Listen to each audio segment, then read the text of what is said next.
से भगवान एक एक चीज को खुला करते कि जितना खुला अपन सीखेंगे समझेंगे उतना अपनी आत्मा के लिए बहुत अच्छा रहेगा। खुद समझेंगे दूसरों को भी समझा सकते सिखा सकते। तो आज अपने उसी कड़ी में कि लौकिक मिथ्यात्व। लौकिक मिथ्यात्व के जिस प्रकार से कभी हमने सुना हो कि लोकोत्तर पर्व, लौकिक पर्व, लौकिक देवी देवता, ऐसे भी हम सुनते ही हैं। फिर हमने समकित का स्वरूप समझते तो उसके अंदर भी अपन बोलते हैं कि कुदेव कुगुरु कुधर्म से दूर रहना, सुदेव सुगुरु सुधर्म के नजदीक रहना। तो यहाँ पर जो कुदेव कुगुरु कुधर्म है, तो कि लौकिक मिथ्यात्व किसको बोलते? कुदेव कुगुरु कुधर्म के ऊपर श्रद्धा रखना, उनको मानना, ये भगवान ने लौकिक मिथ्यात्व बताया। अब अपन लौकिक मिथ्यात्व में ये तो अपने को ध्यान आएगा कुगुरु कुगुरु कुदेव कुगुरु कुधर्म, ये तीन चीजें। इन तीन चीज को मानना, इसके ऊपर श्रद्धा करना, इसको भगवान ने लौकिक मिथ्यात्व बताया। अब लौकिक मिथ्यात्व में हम किस प्रकार से जाते हैं, हम क्या क्या करते हैं तो हमें लौकिक मिथ्यात्व लगता है, उसी को समझने के लिए अपन तीन भेदों से इसको समझेंगे तो व्यवस्थित रूप से समझ में आएगा कि देव संबंधी लौकिक मिथ्यात्व, गुरु संबंधी लौकिक मिथ्यात्व और धर्म संबंधी लौकिक मिथ्यात्व। पहले देव संबंधी लौकिक मिथ्यात्व। देव संबंधी लौकिक मिथ्यात्व में कि जो देवी देवता संसार में है, मतलब जैसे ब्रह्मा जी, शिव जी, विष्णु जी, लक्ष्मी जी, गणेश जी, जितने भी, तो जो भी देवी देवता संसार के अंदर है उनकी पूजा करना, उनको मतलब उनकी प्रतिष्ठा करना, उनको मानना, हाथ जोड़ना, मनोतिया करना आदि को भगवान ने लौकिक मिथ्यात्व के अंदर लिया। यहाँ पर मतलब देव संबंधी लौकिक मिथ्यात्व में लिया। तो यहाँ अपने को समझना कि इसको गलत क्यों लिया। मिथ्यात्व मतलब का मतलब ही गलत ही है, क्योंकि यहाँ पर देव संबंधी लौकिक मिथ्यात्व है, मतलब देव संबंधी लौकिक गलत है। क्यों है? भगवान क्या फरमाते कि लौकिक जो देवी देवता है उनका स्वरूप देखो, जो किसी शब्दों में कुदेव भी जिनको बोल देते हैं कि उनका स्वरूप समझे। जैसे उनके हाथ में त्रिशूल रहती है, इसका मतलब कि अभी तक भी किसी को मारने के भाव है, हाथों में त्रिशूल है। या चक्र वगैरह रहता है, इसका मतलब कहीं ना कहीं किसी से लड़ाई झगड़ा आदि करने का मन है। क्योंकि सहज में अपन देखो कि अगर कोई अपने साथ में गन रखता है, पिस्तौल रखता है, चाकू रखता है, क्यों रखता है? कहीं ना कहीं डर होगा किसी न किसी चीज का, इसलिए वो रखता है। अगर डर नहीं है तो वो रखेगा ही नहीं। तो यहाँ पर कि जो खुद अस्त्र शस्त्र रखते हैं, जिनके पास ये सारी सुविधाएं हैं, वो उनको मानना, वो क्या हो गया? लौकिक देव संबंधी। जिनके पास माला है, सोचना कि हम माला रखते हैं, हम माला क्यों रखते हैं? कि जप के लिए। क्यों जप? कि कोई न कोई हमसे ऊंचा है, उसका जाप के लिए। कभी हमने कोई पत्थर का तो जाप नहीं किया, हीरा हीरा हीरा, सोना सोना, चांदी चांदी, ऐसे तो कोई जाप करते नहीं है। हम भी अगर जाप करते, माला रखते तो नमो अनंत नमो सिद्ध आदि, ऊंचे परमात्मा आदि का, या कभी कोई गुरु के नाम का भी जाप कर ले आदि, जो भी। तो ऊंची चीज है उसी का जाप करते, नीचे का तो जाप नहीं करते। अब यहाँ अपने को सोचना कि जिन देवी देवताओं के हाथ में माला है, माला है, इसका मतलब वो क्या कर रहे हैं कि उनसे भी कोई ऊंचे हैं, है ना? उनसे भी कोई ऊंचे हैं, तभी तो उनको माला रखने की जरूरत पड़ रही। अगर उनसे कोई ऊंचे नहीं है तो उनको माला रखने की जरूरत पड़ेगी नहीं। जब उनसे कोई ऊंचे हैं तो फिर मैं इन्हें क्यों मानूं? मैं इनसे और किसको मानूं? ऊंचा ही मानूं। शालिभद्र जी के लिए उदाहरण आता है, क्यों अपनी मम्मी को बोले आपसे भी बड़े कोई श्रेणिक राजा है, उनसे उनसे भी कोई बड़े, कोई भगवान के पास गए। उसी प्रकार अपने लिए भी कि जब वो हाथ में माला आदि, इसका मतलब किसी का ध्यान करेंगे। अस्त्र शस्त्र, इसका मतलब किसी से डर है, कोई इनसे भी ऊपर है। जब इनसे कोई ऊपर है तो फिर मैं इनको क्यों मानूं? ये भगवान ने क्या बताया? देव संबंधी लौकिक मिथ्यात्व। अब जिनके पास स्त्रियां, स्वयं की स्त्री जिनके पास में है, अब सोचना कि जो अपने पास स्त्रियां रखते हैं, मान लो देव है तो देवियां रखते हैं, जब तक देवियां पास में है तो इसका मतलब वो संसार से अभी तक दूर हुए नहीं, काम वासना से दूर हुए नहीं, काम वासना के अंदर वो रचे पचे हैं। तो जब जो स्त्रियां अपने पास में रखते हैं, जो खुद काम वासना से नहीं बचे, संसार के अंदर रचे पचे, उनको अच्छा लगता घूमना फिरना आदि, जो शब्द रूप गंध रस स्पर्शों में रचे पचे हैं, जब ये सब कुछ वो है तो वो हमारे देव कैसे हो सकते? जो उनको मान रहा, तो ये क्या हो गया? लौकिक देव संबंधी मिथ्या है। साथ में जो वर्तमान में सबसे ज्यादा किया जाता, जैसे शीतला माता का पूजन, शीतला माता को पूज रहे, वो भी किस में आ गया? लौकिक संबंधी मिथ्यात्व में। क्योंकि ना शीतला माता पूजने से कुछ होता है, ना शारदे माँ पूजना, सरस्वती माँ पूजना, किसी के पूजने से कुछ होने वाला नहीं है। देवी देवताओं को आमंत्रण करना ही नहीं, वो उनकी जगह खुश है, हम हमारी जगह खुश है। कितने भी शारदे माँ को पूछ लो, सरस्वती देवी की पूजा कर लो, लेकिन अगर ज्ञानावर्णी कर्म जोरदार है तो कुछ होने वाला नहीं है। तो इसलिए उन देवी देवताओं की मनोतियां करना, उनकी पूजा करना, जैसे शादी, शादी में गए और शादी में क्या किया? घर में शादी थी तो चाक बिठाते, विनायक की स्थापना करते। कभी किसी ने सोचा कि मुझे क्यों विनायक की स्थापना करनी, क्या होता है इसकी स्थापना से? अगर मैं शादी की पत्रिका में गणेशाय नमः नहीं लिखूंगा तो क्या फर्क पड़ेगा? लेकिन नहीं, आज दिन तक जो लिखते आ रहे थे, इसमें एक चीज और आ जाती लौकिक में कि जो करते आ रहे थे, हमारे पूर्वज जो करते रहे थे, जो लोग कर रहे थे, वैसा का वैसा हम करते। कभी उस तरफ ध्यान ही नहीं दिया कि वो लोग क्यों कर रहे थे, उसके पीछे कुछ कारण होगा, इसलिए उन्होंने किया होगा। उसका मतलब ये तो नहीं कि मुझे भी क्या करनी, वो परंपरा चलानी। कुछ गुरु भगवान एक उदाहरण देते हैं। एक बार क्या हुआ कि एक सेठ के घर में खाना वगैरह बन के तैयार हुआ। अब तैयार हुआ, उसके बाद में जैसे परोसने का समय आया और कहीं से एक बिल्ली आई और आते करते जहां सारा खाना बना हुआ था, वो खाने के वहां पर वो बिल्ली मर गई।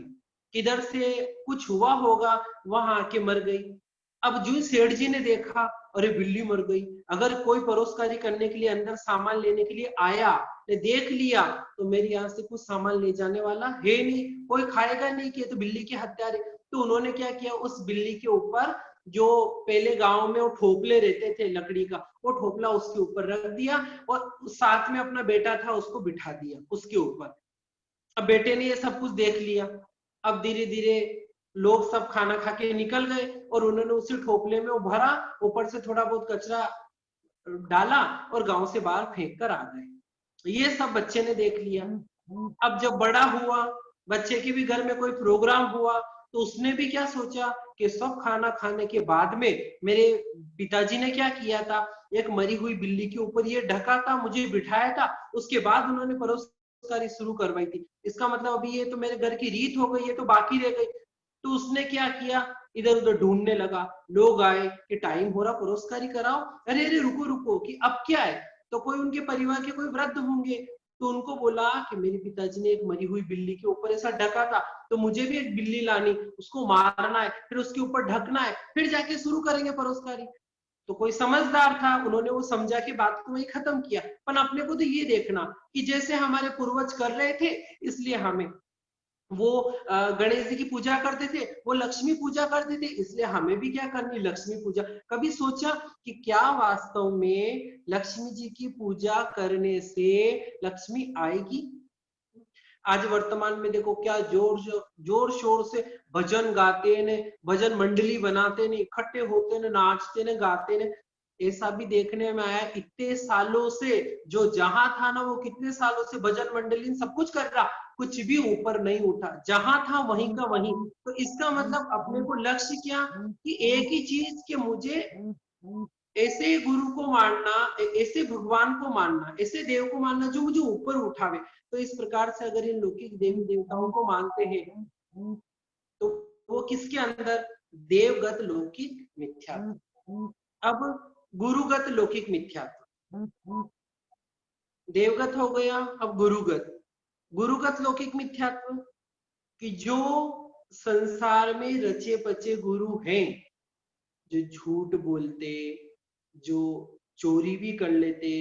अब यहाँ पर है ना, एक ध्यान में रखना कि जैसे मैंने बोला चोरी भी कर लेते, तो कभी किसी को लग जाता है हाँ ऐसे कैसे चोरी कर लेते। तो देखो, भगवान ने आगम के अंदर बताया कि बिना पूछे किसी की चीज लेना वो चोरी। ये तो हमें ध्यान था कि किसी की बिना पूछे चीज उठाना, लेकिन इसके साथ में एक चीज और, बिना पूछे किसी भी जीव को मारना, ये भी भगवान ने चोरी बताया। अब आप सबको ऐसा लगेगा कि पूछ के थोड़ी किसी को मारा जाता। मान लो ये ककड़ी हो, तो हे ककड़ी मैं तुझे मारूं, ऐसा थोड़ी कहा जाता, तो मारते ही है। तो जो मारते ही है तो बिना पूछे उनकी जीव को लिया, उनके प्राणों का हरण किया।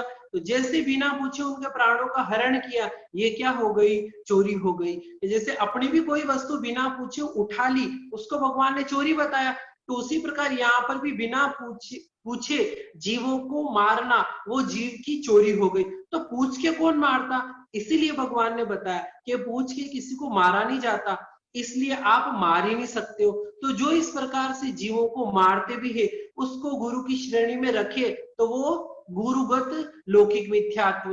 सोचो, जो बीड़ी पीते, सिगरेट पीते हैं, वो गांजा पीते हैं, चरस पीते हैं, और फिर प्रतिदिन नाच गान करते हैं आदि, होम करते, हवन करते आदि ऐसी क्रियाएं करवाते हैं, उनको मानना, वो किसके अंदर, गुरुगत लौकिक मिथ्यात्व। सोचना कि इनको मानने से मुझे क्या फायदा, जो खुद भी, अगर मान लो अगर मुझे मेरी कोई गलत आदत छोड़नी है, कि मुझे इस आदत को छोड़ना है और मैं किसी के पास में जा रहा हूं, जैसे आपने सुना हो तो भगवान बुद्ध के वर्णन में आता है कि बुद्ध जी ने, बुद्ध के पास में एक बहन गई अपने बच्चे को लेके, और उनको बोला कि इसको मीठा छुड़ाना है। तो वहां पर भगवान बुद्ध ने बोला कि बाद में आना, थोड़े दिन बाद वापस फिर वो गई, तब जाके समझाया, छूट गया। उस बहन ने पूछा, तो बहन को बताया कि पहले मैं भी गुड़ खाता था, मैं भी मीठा खाता था, तो मैं इसको कैसे छुड़ा सकता, मैंने खाना बंद किया तब जाके मैं इसको छुड़ा सकता हूँ। तो उसी प्रकार यहाँ पर की जो खुद गांजा चरस वगैरह सारे अफीम का सेवन करते, व्यसन के अंदर पड़े रहते, अब अपन सोचे, अपन समझे उनके पास जावे ने, मुझे मेरी जिंदगी सुधारनी, मैं बहुत बीड़ी पीता हूँ, मुझे बीड़ी छुड़ानी, मुझे गुटखा छुड़ाना। अरे जो खुद ही खा रहे हैं वो हमें कहां से छुड़ाएंगे। तो इसलिए उनको मानना, ये लौकिक गुरु संबंधी मिथ्यात्व भगवान ने बताया। अब यहाँ पर इसको और व्यवस्थित समझने के लिए है ना, भगवान ने सुयोगदान सूत्र, अपने 32 आगम में से दूसरा आगम सूत्र कृतांग या श्री सुयोगदान सूत्र, उसके अंदर 363 पाखंड मतों का वर्णन बताया, कि जो 363 पाखंड मत हैं, उनको अगर अपन समझ ले तो अपने लिए बहुत आसान हो जाता है कि गुरुगत मिथ्यात्व या लौकिक गुरुगत मिथ्यात्व कैसे लगता है। जैसे यहाँ पर व्यवस्थित अगर पूर्ण रूप से विस्तार से अगर किसी को पढ़ना होवे, तो सूत्र कृतांग सूत्र में जाके उसकी हिंदी अनुवाद ही पढ़ ले। अगर किसी को प्राकृत पढ़ना नहीं आता है तो हिंदी पढ़ ले, जिससे भी जानकारी अच्छी से हो जाएगी। लेकिन यहाँ अपन शॉर्ट में समझेंगे। तो वो 363 पाखंड मत, बहुत बार आपने सुना भी होगा 363 पाखंड मत पर, लेकिन ये क्या पाखंड मत। तो उन 363 पाखंड मतों को, जो गुरुगत मिथ्यात्व, उनको यहाँ पर 4 भागों में बांटा, क्रियावादी, अक्रियावादी, अज्ञानवादी और विनयवादी। क्रियावादी, अक्रियावादी, अज्ञानवादी और विनयवादी, इन 4 प्रकार में 363 पाखंड मत होते। तो कैसे, कि जो क्रियावादी है, वो क्रियावादी है 180 प्रकार के। क्रियावादी में क्या, क्रिया करते रहो, दिन रात कोई ना कोई क्रिया करते रहो, जिससे आपको क्या मिल जाएगा, मोक्ष मिल जाएगा, जिससे आपकी आत्मा सुखी बन जाएगी। जैसे आज भी है ना, कुछ भी करते रहो, बस करते रहो, दिन रात कुछ ना कुछ करना है, ऐसे फालतू नहीं बैठना, वो क्रियावादी। भगवान ने बताया ऐसे नहीं होता है, रुकना भी पड़ता है, जहां काम है तभी करना, बिना काम का फालतू काम करना नहीं तो अनर्दंड का पाप लगता है। लेकिन इनके अंदर तो सिर्फ क्रिया करने से मोक्ष होता है। यहाँ पर ज्ञान जरूरी नहीं समझते ये वाले जो है ना क्रियावादी, जो गुरु जो परंपरा, वो क्या मानते हैं कि ज्ञान की जरूरत नहीं, सिर्फ क्रिया करते रहो। अब अपन सोचिए कि जब अगर अपने को ज्ञान होगा ही नहीं तो क्रिया कैसे करेंगे। आज जैसे जैसे जानकारी होने लगती, पापों का स्वरूप पता चलने लगता, अपन पीछे हट जाते, ये चीज गलत है, मुझे इस तरफ नहीं बढ़ना। दशवकालिक सूत्र के अंदर भगवान ने बताया, जिसको जीव का पता नहीं, अजीव का पता नहीं, पुण्य पाप का पता नहीं, कुछ पता नहीं, तो वो पापों से कैसे बचेगा। जो जीवे विनयाणी अजीव विनयाणी आदि वहां पर पाठ दे रखा दशवकालिक सूत्र में, वहां जाके पढ़ सकते हैं। तो जिसको ये स्वरूप ही पता नहीं है तो वो किस प्रकार से पापों से बचेगा। तो यहाँ पर ये क्रियावादी क्या बोलते हैं कि ज्ञान हान की जरूरत नहीं है ना, और ज्यादा ज्ञान करोगे तो फालतू क्या आएगी, टेंशन आएगी। इसलिए यहाँ पर ज्ञान यान नहीं करना, अपन तो क्या करो, क्रिया करते रहो। क्योंकि जैसे जैसे जानकारी बढ़ने लगती ना, बहुत बार है ना अपने जैन समाज में भी, जैन भाई बहन में भी ऐसा सुनने में आ जाता कि अरे यार नहीं जानकारी थी तो बढ़िया, अब पता चल गया, अब खाते हैं तो भी डर लगता, इससे अच्छा तो नहीं जानकारी होती तो ही बढ़िया। तो ऐसे कभी भाव नहीं लाना। जैसे गुरु महाराज ने बता दिया जमीकंद के अंदर इतना पाप है, अब छूट नहीं रहा, लेकिन जैसे जमीकंद खाने बैठे, इसमें तो भगवान ने इतना पाप बता, लेकिन छूट नहीं रहा। क्यों सुना उस दिन, नहीं सुनता तो अच्छा रहता। जैसे कोई डरावनी मूवी देख ले ना, हॉरर मूवी, और फिर उसके बाद अरे क्यों देखा, जैसे तो लोग बोलते कि मैंने क्या किया, क्यों उस ज्ञान को सीखा जिससे मुझे आज परेशानी हो रही। तो इसी प्रकार क्रियावादी में कि ज्ञान का ये महत्वपूर्ण समझ के क्या करते, सिर्फ क्रिया करते रहो। तत्वार सूत्र अगर नाम सुना हो तो उसके अंदर बताया था, ज्ञान क्रियाभ्याम मोक्ष, ज्ञान और क्रिया करने से जीव को मोक्ष मिलेगा। सिर्फ क्रिया क्रिया और या फिर कोई ज्ञान ही ज्ञान सीख ले लेकिन क्रिया नहीं करे, ऐसा भी नहीं। तो ये तो आ गया क्रियावादी, ये हो गए 180 प्रकार के। अब अक्रियावादी, अक्रियावादी ये दूसरे नंबर के गुरुगत लौकिक, इसमें क्रिया क्रिया कुछ नहीं करनी, जो होना होगा वो हो जाएगा। जैसे कि आत्मा तो यहीं से क्या हुई, यहीं से बनी। जैसे बहुत सी संप्रदाय वाले अजैन वाले क्या मानते, पृथ्वी अग्नि वायु ने इनसे मिलके क्या बनी, आत्मा बनी, जैसे ही जलेंगे तो यही नष्ट हो जाएगी। तो उसलिए अपने को क्या क्रिया करनी, क्रिया हिरिया कुछ नहीं करनी, खाओ पियो मौज करो।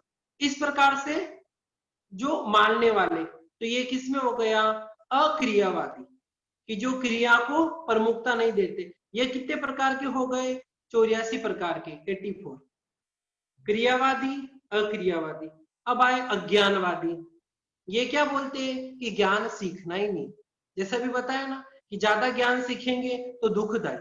जो ज्ञानी सीख गए या जिनको ज्ञान हो गया, ये अपने आप को क्या मानने लगे, बहुत होशियार मानने लगे। आज भी जैसे बोल देते हैं ना कि बड़े देखो इन्होंने सीख लिया, तो अपने आप को बहुत ऊंचा मानते, बैठ गए भाषण देने, बैठ गए समझाने, बैठ गए, हमें कुछ नहीं आता है क्या, बड़े आए सिखाने वाले।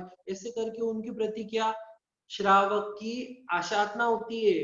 33 आसाधना के अंदर बताया, सावियाणम आसन है, सावियाणम आसन है। तो जो इस प्रकार के आए बड़े जानकार, देखे इनको, ये बड़ी ये सिखाएगी हमें। तो घर में भी अगर कोई बोल दे ना, जैसे छोटा बच्चा भी बोल दे कि पापा पापा ये चीज गलत है, ये अपने महाराज ने मना किया है, तू मुझे सिखाएगा, अब तू मुझे सिखाएगा, मैं जानकार नहीं हूँ, ऐसे करके फालतू वो श्रावक की कितनी मोटी मोटी आशातना करते, कितने अशुभ कर्मों का बंद कर लेते। तो इस प्रकार से अज्ञानवादी क्या करते हैं कि ज्ञान ज्ञान सीखना ही नहीं, जो ज्ञान सीखते हैं वो और ज्यादा परेशान होते हैं। इसलिए ज्ञान मत सीखो, जैसी जिंदगी चल रही है चलने दो। तो ये हो गए 67 प्रकार के, 67। अब चौथे आए विनयवादी। अब इस विनयवादी के अंदर क्या, कि सबका विनय करते रहो। विनयवादी में सबका विनय करते रहो, कि कैसे सबका विनय करो, जो भी सामने आवे, रास्ते से चल रहे, चलते चलते कौन आ गया, पत्थर आ गया, पत्थर का विनय करो, पत्थर को प्रणाम करो। जो सामने आवे उसका विनय करो। इसी के अंदर एक सासू ने अपनी बहू को बोला कि बेटा विनय करना चाहिए, लेकिन समझने वाला ही समझ सकता। अब वो हर किसी को, अब दिन उगे नो घर के अंदर भैंस थी, तो भैंस के जाके ऐसे पैर पड़ रही। सासू जी ने देखा, अरे भैंस को क्यों पैर पड़ रहे हो? क्योंकि आपने तो बोला विनय करो, तो मैं तो सबका विनय कर रही हूँ, तो मैं भैंस का भी क्या कर रही हूँ, विनय कर रही हूँ। लेकिन ये तो अपने को सोचना कि भैंस का भी कोई विनय किया जाता है क्या? ठीक है, वो क्या पैर पड़ा जाता है क्या? मानते जीव रक्षा की भावना अलग चीज है, पर उसको कोई धोख थोड़ी दिया जाता। इस प्रकार से तो विनयवादी में क्या कि बस विनय करते जाओ, जो नजर आवे। पानी है, पानी को प्रणाम, अग्नि है तो अग्नि को प्रणाम। जैसे अभी वर्तमान में कुछ बोलने में आया था कि दिन उठ के ऐसी प्रार्थना करो या सोने से पहले ऐसी प्रार्थना करो, हे पृथ्वी काय के जीव, हे आप काय के जीव, हे देव काय के जीव, हे वायु काय के जीव, हे वनस्पति काय के जीव, मुझे क्षमा करो, मेरा अपराध माफ करो। अरे भगवान ने प्रतिक्रमण का स्वरूप बताया, प्रतिदिन अपन उन जीवों को मार लेना, उनसे मैं क्षमा मांग लू तो मैं दूर हो जाऊंगा।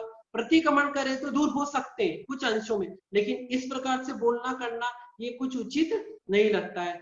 तो वैसे ही यहाँ पर कि 4 प्रकार का बता दिया, गुरु संबंधी, क्रियावादी, अक्रियावादी, अज्ञानवादी ने विनयवादी। विनयवादी कितने बताए?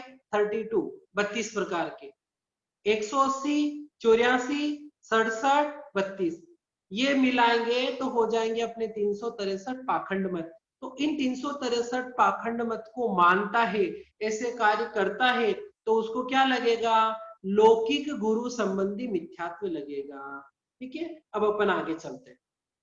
इसका तीसरा भेद, देव हो गया, गुरु हो गया। धर्म संबंधी, धर्म संबंधी लौकिक मिथ्यात्व या लौकिक धर्मगत मिथ्यात्व कैसे? कि आजकल भगवान ने तो धर्म किसमें माना कि जीव रक्षा यही परीक्षा, हिंसा में जो धर्म माने अधर्म वो पहचानिए, जीव रक्षा यही परीक्षा उसको धर्म मानिए। ये भगवान ने बताया कि अधर्म में जो धर्म माने उसको क्या अधर्म मानो, जो अधर्म है उसको अगर धर्म मानता है, जहां पर हिंसा हो रही उसको धर्म मानता, तो भगवान ने उसको क्या बोला कि इसको क्या मानना, इसको अधर्म मानना। तो उस प्रकार से कि यहाँ धर्मगत लौकिक मिथ्या तो कैसे लगता है? तीर्थ स्नान करने से कर्म कटते हैं, तीर्थों में जाके दर्शन करने से कर्म कटते हैं, होम करने से कर्म कटते हैं, हवन आशीष जी, करने से, अगरबत्ती लगाने से कर्म, आशीष जी, दीपक आदि लगाने से कर्म करते हैं।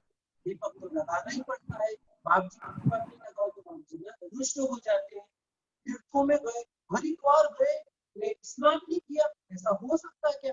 स्नान करने के लिए हरिद्वार जाते हैं।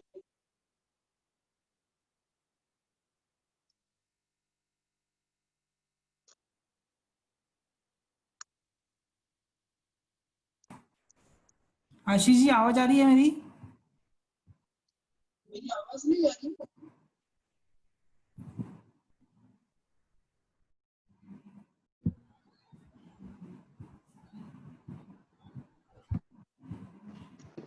अभी आ रही है? हाँ, अभी आ रही है। अच्छा,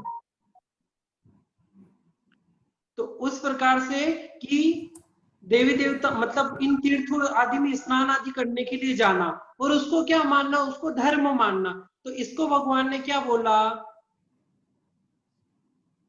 धर्म संबंधी लौकिक मिथ्यात्व। सोचो कि यहां से कोई हरिद्वार गया, किधर भी, इसमें है ना यूं नहीं लेना कि जैनों के तीर्थ क्या जैनों के तीर्थ, कहीं नहीं, खुली बात है। भगवान ने तो क्या बोला? जो हिंसा करेगा वहां पर धर्म कतई हो ही नहीं सकता। इसमें कोई रुष्ट होवे न तुष्ट होवे तो उनकी मर्जी।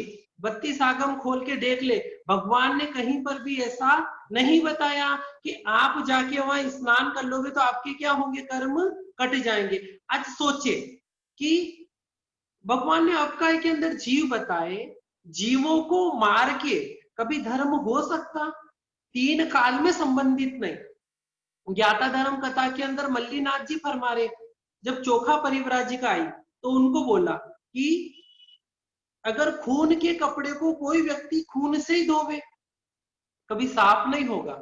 उसको साफ करना है तो उसको पानी से धोना पड़ेगा तो साफ होगा।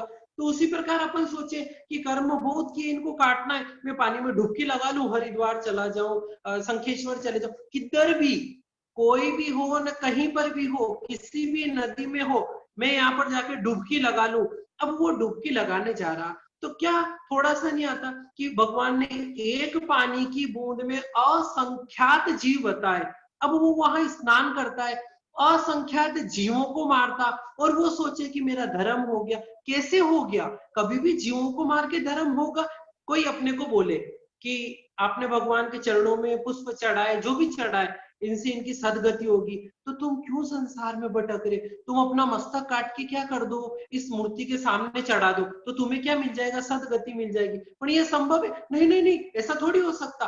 तो जैसे अपने को अपनी जान प्यारी है, उसी प्रकार से प्रत्येक जीव को अपनी जान प्यारी है। सवे जीवा विच्छन्ति जीवियुम न मरीज्युम।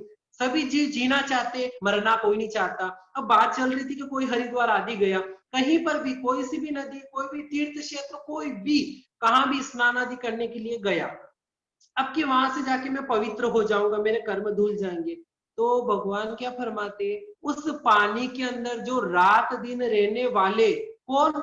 जलचर, मछलियां, कछुए, मगरमच्छ आदि, सांप वगैरह, जो रात दिन उस पानी में रहते, वो भी मर के नरक के अंदर चले जाते। जलचर की गति कितनी बताई, उसके अंदर नरक भी आया, 7वें नरक की आगति में जलचर भी है, 7 नरक तक जलचर जा सकता।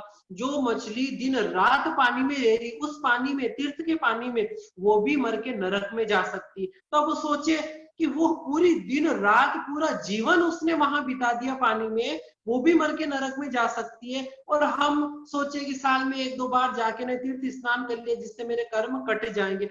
अगर ऐसा होता तो भगवान को संयम लेने की कहां जरूरत पड़ती। भगवान महावीर स्वामी ने भरी जवानी में, 30 साल की उम्र, आज 30 साल की उम्र को भरी जवानी बोलते, ऐसी भरी जवानी में घर छोड़ दिया, संयम ले लिया और कर्मों को काटने के लिए तपस्या की। नहीं तो क्या भगवान के समझ नहीं था? क्यों तपस्या करना भगवान महावीर स्वामी, जाके किधर भी कुंड में स्नान करके आ जाओ, कर्म कट जाएंगे। भगवान ने इसको कदापि उचित नहीं माना, नहीं समझा कि ये कदापि सत्य नहीं हो सकता। इसलिए भगवान ने तपस्या की, भगवान ने कर्मों को काटा, तो आज भगवान नमो सिद्धाणम में है। तो इस प्रकार से जो हवन आदि करते, 6 काय जीवों को मारते हैं, मौज शोक करते हैं, फिर ये इनको कौवों को जिमाना, ये करना, ये सबको भगवान ने क्या बोला? लौकिक मिथ्यात्व बोला है। और इसी लौकिक मिथ्यात्व में एक चीज और आ जाती है कि देखा देखी प्रवृत्ति करना। तो देखा देखी प्रवृत्ति कैसे करना कि आजकल अपन जानते हैं, जैसे वो माथा के बाल जड़ूले निकालते, फिर कौन कौन सी प्रवृत्ति करते, तो उन प्रवृत्ति में कि पूर्वज करते थे इसलिए करते रहना, फिर तपस्या की बोलियां बोलना, वरघोड़े निकालना, मतलब थोड़ा भी नहीं सोचे कि भगवान ने तो बताया कि जहां पर भी हिंसा वहां धर्म नहीं, और इस प्रकार के हिंसा के कार्य करना, इन सबको भगवान ने लौकिक, मतलब वो प्रवृत्ति तो है इसे, धीरे धीरे आगे क्या हो जाएगा, बढ़ता बढ़ता वहां तक चला जाता। तो कभी भी देखा देखी कोई काम नहीं करना, समझे समझ कर कि ऐसा क्यों होता है वो समझ के करे। उस जगह ऐसी प्रवृत्तियों में हिंसा आदि कार्य नहीं करके धर्म करे कि फालतू क्यों हिंसा करना, इससे तो अपन अहिंसा का काम करे, तो वो फिर भी उचित है।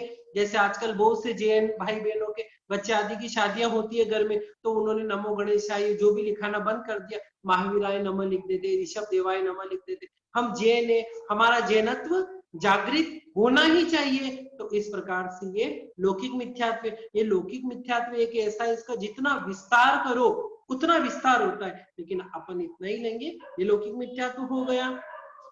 अब आगे लोकोत्तर मिथ्यात्व, कि लोकोत्तर मिथ्यात्व किसको बोलते? सुदेव, सुगुरु, सुधर्म, है ना।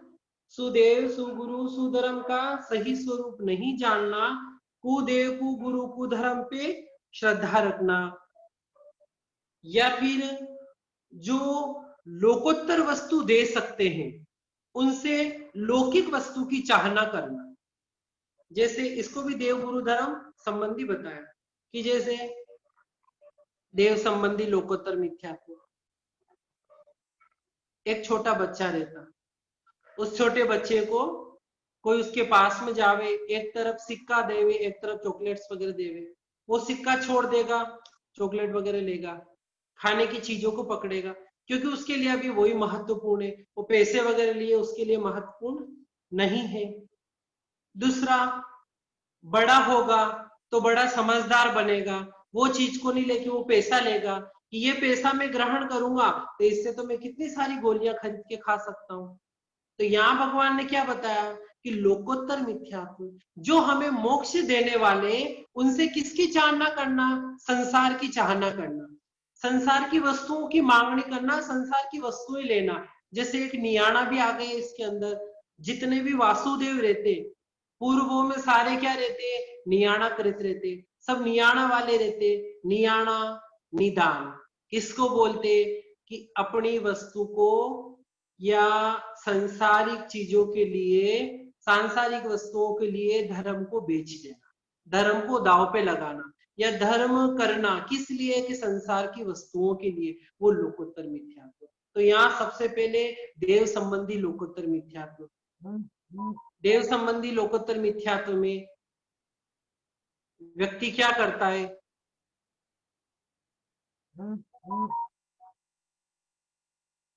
जैसे माला जपता है ना, शांतिनाथ जी साता करो, शांतिनाथ जी साता करो आदि।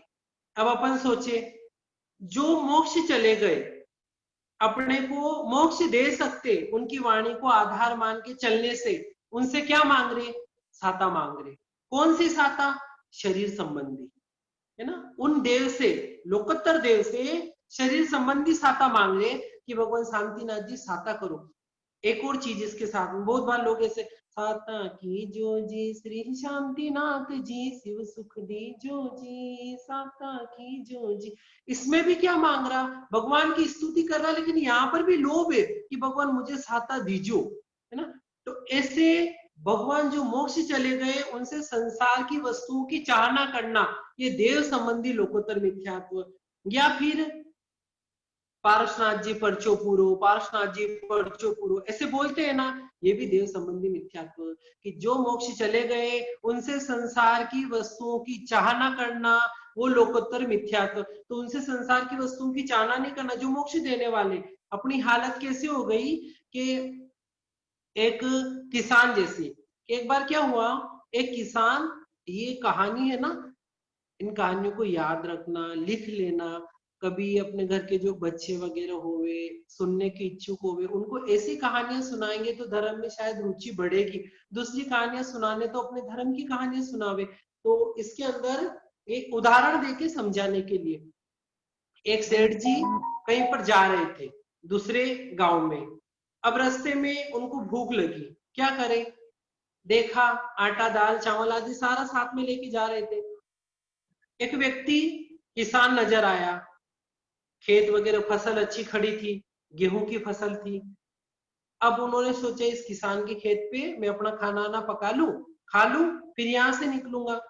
तो वो किसान के पास में गए सेठ जी, और जाके बोला कि भाई किसान, मुझे खाना बनाना है, तो ये तुम्हारी जमीन है, मतलब तुम्हारे कुएं पे, तो मैं यहाँ पर इसका उपयोग करके मैं यहाँ पर खाना वगैरह बना लूं, थोड़ा विश्राम कर लूं, फिर चला जाऊंगा।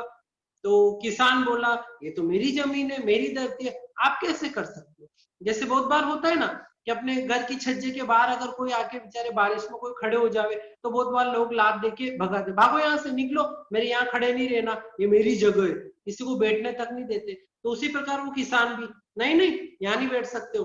अरे भाई मुझे बहुत भूख लगी है, मुझे बनाना, फिर मैं चला जाऊंगा। ठीक है, एक शर्त पे, क्या? जो भी बनाओगे मुझे भी खाने को दोगे। तो उसने बोला मैं पूरा नहीं दूंगा, मेरे लिए बना रहा हूँ, थोड़ा दे दूंगा, चलेगा, लेकिन मुझे भी दोगे। अब किसान ने सोचा कि जमीन पे बनाएगा, अपना क्या जाएगा, बना लिया। अब किसान ने क्या बनाया, सेठ जी ने क्या बनाई? दाल बाटी। दाल बाटी, दाल बाटी नाम लेते राजस्थान की याद आ जाती, क्योंकि राजस्थान का क्या है, शाही भोजन है दाल, दाल बाटी। दाल बाटी बनाना। अब वो किस देख रहा, अब किसान ने कभी दाल बाटी नहीं देखी, क्योंकि वो प्रदेश से आया। किसान ने कभी दाल बाटी नहीं देखी, ये है क्या चीज है। बनाई, पूरी व्यवस्थित बना ली। अब बनाने के बाद जैसे खाने बैठा, तो उसको बुलाया किसान को, किसान देख के चला गया। तो किसान को बोला, लो भाई, एक बाटी दी, घी में अच्छे गचागच करके दे दी। और वो जैसे बाटी खाई, किसान को तो लगा वो बहुत अच्छी बाटी है, तो मतलब है क्या चीज, बहुत अच्छी लग रही। तो सेठ को पूछे क्या चीज है, कि नहीं वो मैं तुझे नहीं बताऊंगा। तो अपनी बात क्या हुई थी कि थोड़ा मैं तुझे दूंगा, मैंने दे दी। अब किसान बार बार बोले नहीं बहुत स्वादिष्ट लग रही है, थोड़ा और दो, थोड़ा और दो। सेठ ने बोला नहीं नहीं मैं नहीं दूंगा, नहीं थोड़ा और दो, आप चाहे भले जो ले लो। सेठ जी होशियार थे, वैसे भी बाणिया के बेटे क्या रहते, होशियार ही रहते, बड़ी बुद्धि रहती। उसने बोला कि तेरा जो पूरा खेत है ना गेहूं का, ये सारा मुझे चाहिए, ये खेत मेरे नाम कर दे, फसल सब मुझे दे, तो मैं तुझे क्या दूंगा, इसका भर पेट तुझे खाना खाने को दे दूंगा। तो वो किसान उस बाटी के लालच में ऐसा फंसा कि अपना पूरा खेत उसके नाम कर दिया, खा लिया। बाद में बोल दिया कि ये बाटी है, तो उसको बता दिया कि ऐसी ऐसी बनती है। अब किसान पछता रहा कि मैंने इस बाटी के पीछे पूरा खेत इसको दे दिया, यह गेहूं जो होते, इस गेहूं से मैं कितनी बार बाटियां बना लेता, लेकिन पता नहीं था। तो ये दृष्टांत गुरु भगवान देखिए अपने को क्या समझाते कि अपने भी हालत वो जे कि जिससे मोक्ष मिलता ना, उसकी बजाय अपन क्या कर रहे कि संसारी कार्यों में इसको ले रहे हैं। तो इन चीजों को संसारी कार्यों में नहीं लेना, अगर लेते हैं तो लोकोत्तर मिथ्यात्व लगता। अब गुरु संबंधी लोकोत्तर मिथ्यात्व की, गुरु जो पंच महाव्रतधारी, 36 गुणधारी, भगवान की आज्ञा अनुसार विचरने वाले, उनको संसार के कामों में लेना, कैसे कि जैसे उनका नाम लेके कोई काम चलाना, उनके फोटो वगैरह रखना आदि। तो इस प्रकार से गुरु को संसार के कार्यों में लेना, वो गुरु संबंधी लोकोत्तर मिथ्यात्व। और धर्म संबंधी लोकोत्तर मिथ्यात्व मुख्य यहाँ से अपने को तो यही समझना कि देव गुरु धर्म जो मिलके अपने को मोक्ष दे सकते, उसके बदले में हम उनसे क्या मांग रहे, संसार की चाहना कर रहे, संसार की इच्छा कर रहे।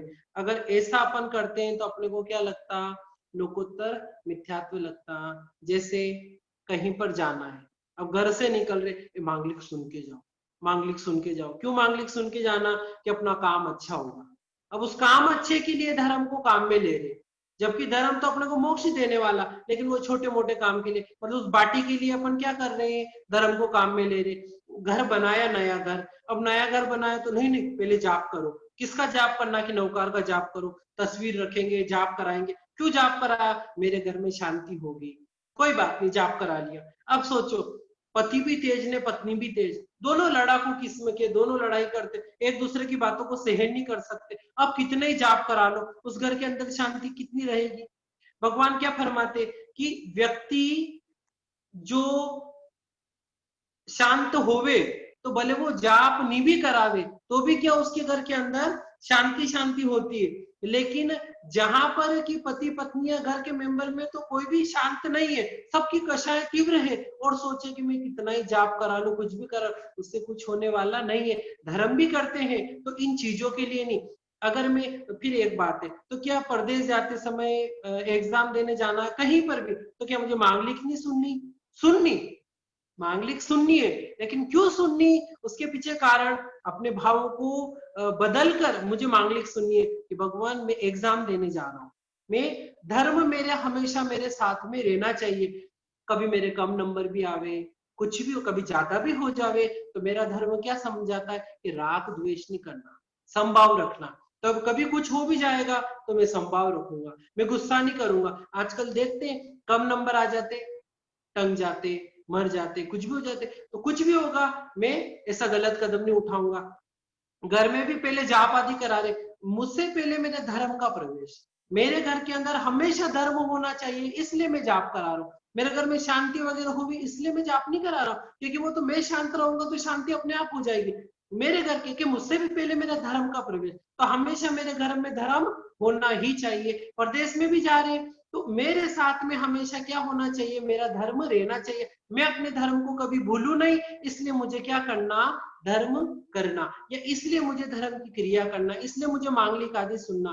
तो इस प्रकार से करे, माला भी कर रहे, जप रहे, कुछ भी करे, कभी भी ये भावना नहीं लाना मेरा धंधा पानी कम चल रहा इसलिए मैं क्या कर लूं, कुछ ऐसे कर लूं। आजकल जैसे करवाते हैं ना बहुत सी जगह जाप करवाते हैं, किस किस प्रकार के जाप, शांतिनाथ जी के जाप ने कहा, अखंड जाप बोलते जिसको रात दिन जाप करते, उसके पीछे ऐसा भी सुनने में आ जाता है बहुत बार। अपने धर्म गुरु भी, जैन गुरु भी ले लो भले, जैन तो जान, इसमें तो लोकोत्तर में तो अपने धर्म गुरु ही आएंगे। जैन गुरु भी जाप करवाते, हाथों में पैसा रखवाते, पैसा रख के इस प्रकार से जाप कराते 1 घंटा 2 घंटा, फिर बोलते इन पैसे को कहाँ रखना, अपने गुल्लक में रखना, अपने जहां पर आपकी पेटी हो, तिजोरी हो, उसमें रखना, तो कभी पैसों की कमी नहीं पड़ेगी।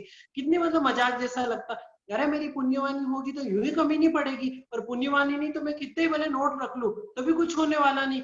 तो इस प्रकार कि जो कंचन कामिनी के त्यागी है, जिनको कोई लेना देना नहीं, उनसे अपन क्या कर रहे, संसार संबंधी बातें पूछ रहे, कर रहे आदि। ये अपने को क्या लगता है, लोकोत्तर मिथ्यात्व लगता है। तो इसलिए अपने को ध्यान में रखना कि जिस चीज से मुझे मोक्ष मिल सकता है, उसके बदले अगर मैं संसार की चीजें मांगता हूं तो मुझे लोकोत्तर मिथ्यात्व लगता है, ऐसा मुझे नहीं करना है। अब आगे बढ़ते हैं। लौकिक मिथ्यात्व हो गया, लोकोत्तर मिथ्यात्व हो गया, कुप्रावचनिक मिथ्यात्व। ये कुप्रावचनिक मिथ्यात्व, कुप्रावचनिक मतलब प्रवचन, जैसे कुदेव, कुगुरु, कुधर्म हुआ, उसी प्रकार कुप्रवचन। तो जैसे कुदेव, कुगुरु, कुधर्म में हमने समझा ना, वैसे हमें कुप्रवचन में भी समझ लेना चाहिए कि निर्ग्रंथ प्रवचन को छोड़कर, है ना, कुप्रवचन में क्या, निर्ग्रंथ प्रवचन, निर्ग्रंथ प्रवचन को सुप्रवचन भी बोल सकते हैं, कि निर्ग्रंथ प्रवचन को छोड़ के जितने भी प्रवचन है वो सब क्या है, कुप्रवचन। और उस कुप्रवचन को मानना वो क्या हो गया, कुप्रावचनिक मिथ्यात्व। निर्ग्रंथ प्रवचन को माने बहुत ऊंची बात है, उसको छोड़ के जितने भी मानता है वो सब क्या हो गया, कुप्रावचनिक मिथ्यात्व।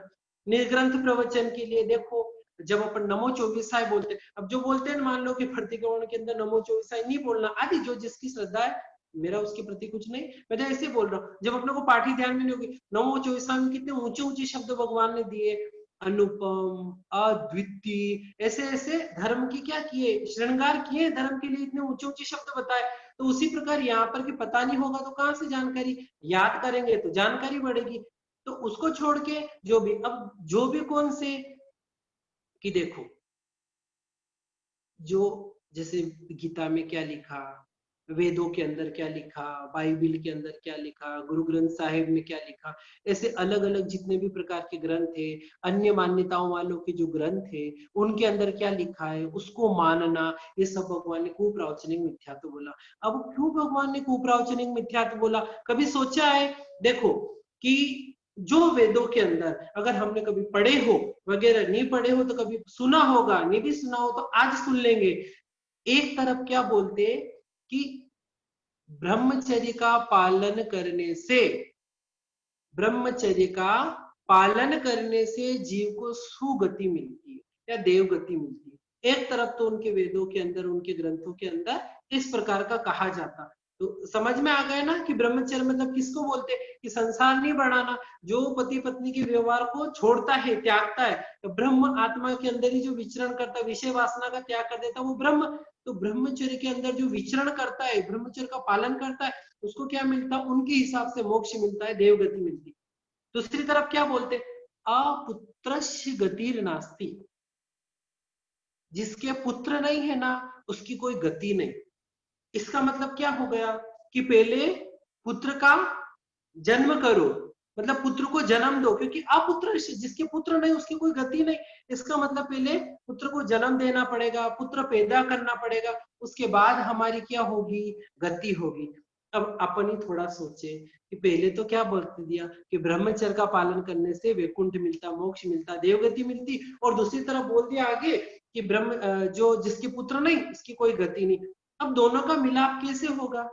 अगर ब्रह्मचर्य का पालन करेगा तो पुत्र कहाँ, और अब्रह्म का पालन करेगा तो पुत्र आएगा, तो दोनों चीजों का विरोधी हो गया। तो ऐसी विरोधी बातें जहां मिलती है, कहाँ क्या बोला, कहाँ क्या बोला आदि, जैसे अन्य जगह भी ऐसा बोलते हैं कि कण कण में भगवान है ना, सुना होगा आपने भी कि कण कण में भगवान है, शायद गीता आदि में कहीं तो बता रखा है कण कण में भगवान है। अब जब कण कण में भगवान है तो फिर, कण कण में भगवान है तो फिर बकरे को क्यों मारा, मुर्गे को क्यों मारा, क्यों काटा उसको, क्यों खाया उसको?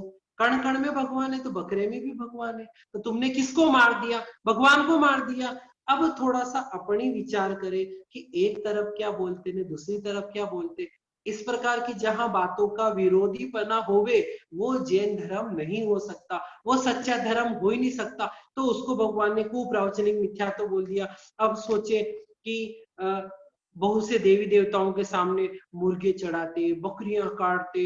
अब कभी सोचो कि एक तरफ तो तुम जब उन देवी देवताओं को अपना सर्वोच्च मान रहे हो, ये सब उन्हीं देवी देवताओं की लीला मांग रहे हो, तो क्या कभी कोई माँ अपने बेटे को मारेगी? नहीं मारेगी। तो उसी प्रकार जब वो माँ ने, कालिका माँ, दुर्गा माँ आदि जो भी मानो, कि उन्होंने जो पूरे संसार की रचना की, और दूसरी तरफ बकरों को तुम उन काली माँ के चरणों में चढ़ा रहे हो, मुर्गों को चढ़ा रहे हो। तो एक तरफ तो आप बोले ना अभी कि ये तो सब हमारे माँ के सिवाय पतला पत्ता नहीं हिलता, और दूसरी तरफ तुम इन्हीं को इनके चरणों में मार दिया। मतलब इसी माँ ने इनका निर्माण किया था और इसी को मार के इसके पैरों में चढ़ा दिया। अब अपन सोचे कहाँ तक उचित है। तो जिस प्रकार से उचित नहीं है, तो उसी प्रकार से इसको कि प्रत्येक में पत्ते पत्ते में भगवान ने, और फिर वही पत्ते तुम चढ़ा रहे हो, फूल फूल में भगवान ने, उन्हीं फूलों को उनके चरणों में चढ़ा रहे हो। तो ये बात कहाँ तक सत्य होगी कि तुम कह क्या रहे हो और कर क्या रहे हो। तो जहां कथनी करनी में अंतर, वो सब कुप्रवचनिक मिथ्यात्व। तो ऐसे कुप्रवचनिक मिथ्यात्व को मानना, ये पादरी वगैरह, ये अलग अलग गुरु वगैरह ने, कौन कौन से रहते हैं ना जैन धर्म के गुरु आदि को छोड़ के जो भी, क्योंकि ये सही राह कभी नहीं बताते। इनकी राहें देखना हमेशा। तुम होम करा लो, तुम्हारे घर का शुद्धि हो जाएगी। अब होम कराने से कहाँ से शुद्धि हो जाएगी? ठीक है, वातावरण खुशनुमा हो जाएगा, थोड़ी खुशबू वगैरह आ जाएगी थोड़ी देर के लिए, फिर खत्म हो जाएगा। उससे मेरे घर में कहाँ से शांति हो जाएगी? तो इस प्रकार के जो कार्य करते हैं, जिनकी कथनी करनी में अंतर होते, वो ऐसे भाषण फरमाते, प्रवचन फरमाते, तो उनको सबको भगवान ने कुप्रवचनिक मिथ्यात्व के अंदर लिया। ऐसे कुप्रवचनिक मिथ्यात्व को अगर हम मानते हैं, तो अपने को क्या लगता है?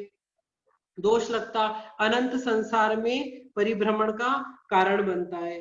तो अपने को सोचना है कि इस प्रकार के जो मान्य ग्रंथ आदि है, उनका मुझे नहीं पढ़ना, उनका मुझे अध्ययन वगैरह नहीं करना। पहले मुझे मेरे धर्म की जानकारी करना है। आजकल क्या होता, स्वयं के धर्म की तो जानकारी होती नहीं है, न उन दूसरे चीजों को पढ़ने बैठ जाते। पर बैठ गए, फिर तरह तरह की शंका आती है, ये तो बराबर बता रखा है इन्होंने, ये तो बहुत अच्छा बता रखा, ऐसा तो होता ही। आज अपन देखते हैं अपने, इसमें तो थोड़ा समझ में नहीं आ रहा मुझे। तो इस प्रकार से भगवान की वाणी पे शंका कर लेते। तो भगवान क्या फरमाते, जब तक अपने स्वयं के आगमों का, स्वयं के ग्रंथों का ज्ञान नहीं हो, वहां तक अन्य ग्रंथों को पढ़ने की कहीं से कहीं तक आवश्यकता नहीं है। जैन धर्म को जो व्यवस्थित रूप से समझ ले, उसको दूसरे धर्मों में जाने की जरूरत ही नहीं पड़ती है। लेकिन जैन धर्म के ग्रंथ पढ़े कौन, किताबें खोले कौन? जब किताबें खोलते नहीं, पढ़ते नहीं, तो ज्ञान कहाँ से होगा? आज आचारांग सूत्र पढ़ो।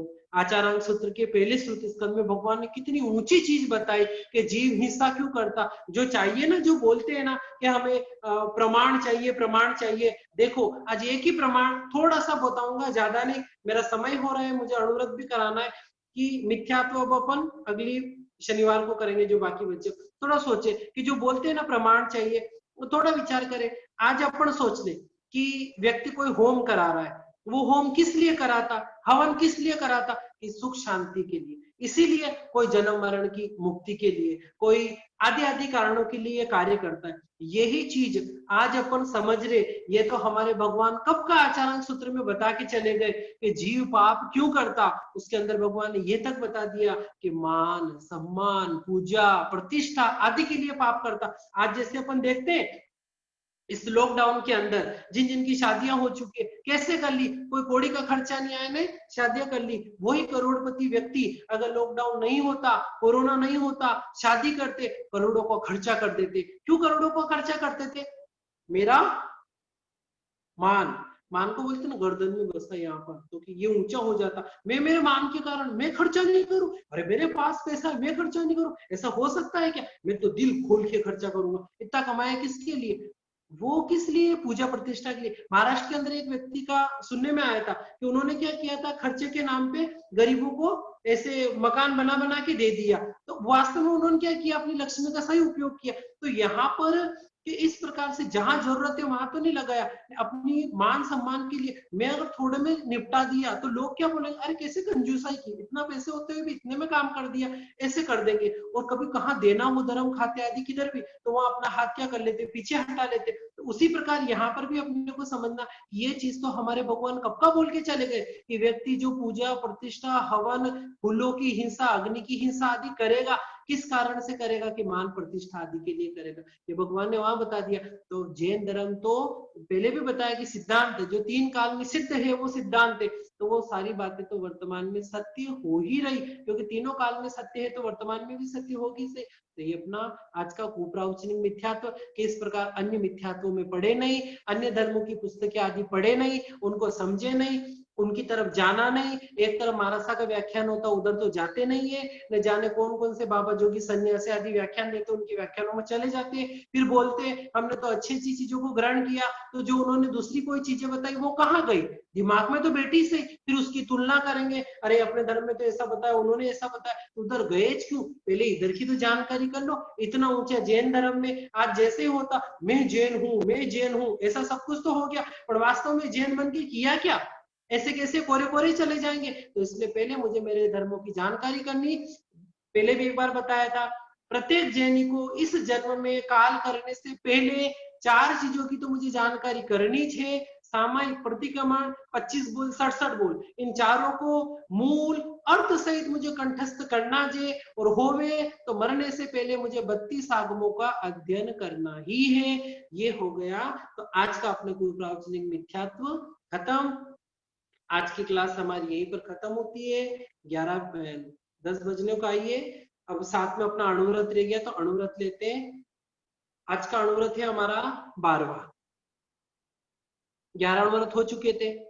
अब एक बात और मैं खुला कर देता हूँ, किसी के मन में इस प्रकार की शंका होवे कि मोबाइल के अंदर पचकान वगैरह देते नहीं देना चाहिए, उचित नहीं आदि, बराबर है, मैं भी मानता हूँ, मैं कोई पचकान आपको मोबाइल के ऊपर देता नहीं हूँ, मैं तो सिर्फ आपको स्वरूप बता रहा हूँ कि इस प्रकार से 12वें अणुव्रत का स्वरूप है आदि आदि, उस प्रकार से आप पचकान ले सकते हो, क्योंकि वो सिरामी आप बोलोगे तो पचकान होंगे, बाकी पचकान होने वाले नहीं है। तो इसलिए सिर्फ ये समझने के लिए मैं भी इस चीज में, जहां पहले ही बता दिया, जहां 6 कई जीवों की रक्षा होगी वही धर्म होगी, लेकिन अगर हम समझेंगे नहीं, पता चलेगा नहीं, आज वर्तमान में यही माध्यम लगा, दूसरा कोई माध्यम नजर नहीं आया इसलिए शुरू किया, बाकी ऐसे कोई हिंसा के कार्य करने की कहीं से कहीं तक कोई इच्छा होती नहीं, लेकिन लोग जुड़ रहे हैं समझ रहे हैं, इसलिए आप सबके सहयोग से ही किया है। तो अपने को यही समझना, आज का 12वां अणुव्रत, 12वें अणुव्रत के अंदर श्रावक जी पचकान लेते हैं कि भगवान मैं जब भी साधु साध्वी जी मेरे घर पधारेंगे तो मैं उनको 14 प्रकार के निर्दोष दान बहराऊंगा। 14 प्रकार का जो दान भगवान ने 12वें अणुव्रत में बताया है, असनम पाणम आदि 12वें प्रतिक्रमण की पुस्तक में आप पढ़ोगे तो आपको मिल जाएगा। तो मैं ये 14 प्रकार की वस्तुओं का क्या करूं, दान दूं, वो दान देने के लिए कि मैं शुद्ध दान दूं, ऐसी भावना 12वें अणुव्रत के अंदर श्रावक भाता है।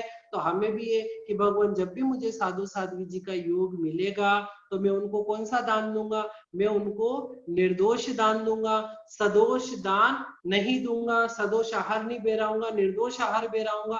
ये सिर्फ आहार के लिए नहीं, जो 42 दोष भगवान ने बताए, ये असनम पाणम खैमम सैमम वत्त पडिग कंबल आदि 14 प्रकार की वस्तुओं के लिए समझना कि 42 दोषों को टाल के मतलब मुझसे जितने हो तो उतने दोषों को टाल के मैं गुरु महाराज को निर्दोष आहार पानी या निर्दोष 14 प्रकार का दान बेराऊंगा, ऐसी में भावना भाता हूँ। ये श्रावक का 12वां अणुव्रत। अब इसी के साथ में एक और कि जो हमने ये सारे अपने क्लासेस चलते हैं, कभी जिन्होंने नहीं सुना हो, जिनका रह गया हो, तो वो YouTube के ऊपर जाके देख सकते हैं, समझ सकते हैं। अभी 1-2 दिन के अंदर आप उसको सब्सक्राइब करोगे तो आपको जो जो प्रवृत्ति हो रही है उसके ऊपर वो आपको मिलती रहेगी, क्योंकि अभी इस प्रकार का सोच रहे हैं, पर्यूषण के अंदर स्थानक आदि तो लगभग बंद ही रहेंगे, जा नहीं पाएंगे, तो घर पर रहकर अपनापन सुबह से लेके रात तक किस प्रकार से मैं अपना व्यवस्थित टाइम टेबल बनाऊं जिससे ज्यादा से ज्यादा मेरी धर्म आराधना होवे, किस प्रकार से मैं अंतगढ़ पढ़ लूं। 8 दिनों के अंदर अंतगढ़ भी अपने को पढ़ना ही है, मूल आवे तो ठीक है, लेकिन अर्थ अर्थ तो मैं पढ़ूंगा। कितना कितना मुझे प्रतिदिन पढ़ना, बाकी साथ में मुझे सामयिक का समय कैसे बिठाना, कितनी मुझे माला आदि भी नवकार वगैरह का भी मुझे कैसा स्वाध्याय करना, किस प्रकार का करना, कब पढ़ना कब नहीं पढ़ना आदि की जानकारी सारा देने की सोच रहे हैं। तो वो सब हम वीडियो वगैरह जो भी बना के यूट्यूब के ऊपर डाल देंगे, सब लोगों को लाभ मिले उसके लिए ऐसा करने का सोच रहे हैं। तो आप सब वहां जाके देख सकते हैं, बाकी दूसरों को भी बता सकते हैं अनंत काय किसको बोलते हैं, संथारा किसको बोलते हैं, कर्मों का अबाधा काल कैसा है आदि बताने के लिए तो सारी चीजें आपको वहां मिल जाएगी। धीरे धीरे 12 अणुव्रतों को जो विस्तार से हमने अणुव्रतों को समझा था, लेकिन जिसके पास में वो चीज नहीं है अणुव्रतों की, जो बाद में जुड़े हैं उन सबको तो वो चीज उनको वहां पर मिल जाएगी धीरे धीरे। तो आप सब जाके वो चैनल पे जाओगे तो आपको मिल जाएगी। दूसरी बात उसी के साथ में कि जिनको भी अगर लघु दंडक सीखने की इच्छा होवे तो एक धर्म सभा ग्रुप करके चलता है, जो जो होवे 4 ग्रुप बने हुए, जो पहले से ग्रुप में हो वो ऐड नहीं होवे, जो कोई भी ग्रुप में नहीं हो लघु दंडक विस्तार से समझना अच्छे से समझना तो वो धर्म सभा ग्रुप में जुड़ सकते हैं। इसमें मेरा नाम भी है आशीष जेंदक करके, वो नंबर पे आप संपर्क कर सकते हैं तो आप ग्रुप से जुड़ सकते हैं। आज की हमारी क्लास यहाँ पूरी हुई। अब सचिन भैया एक बार रिकॉर्डिंग बंद कर दीजिए फिर वापस चालू कर दो। अब अपने कर प्रश्न दी। हाँ कर दी।